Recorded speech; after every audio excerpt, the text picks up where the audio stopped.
இது ஒரு கிரிக்கெட் அணி கதை அல்ல. இது ஒரு உணர்வு. சென்னை சூப்பர் கிங்ஸ் மஞ்சள் நிறத்தில் விளையாடும் ஒரு குடும்பம். எம்.எஸ். தோனி தலைமையில் அவர்கள் அமைதியாக போராடினார்கள்.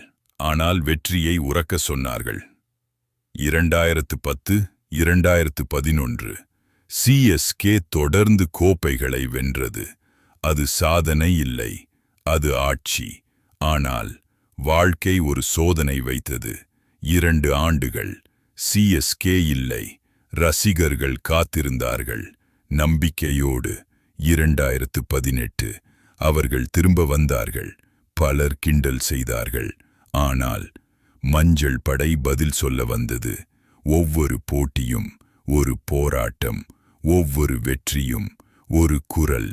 முடிவில் மீண்டும் கோப்பை, மீண்டும் மகிழ்ச்சி.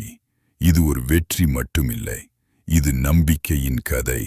CSK விழுந்தாலும் மீண்டும் எழும் ஒரு பேரரசு.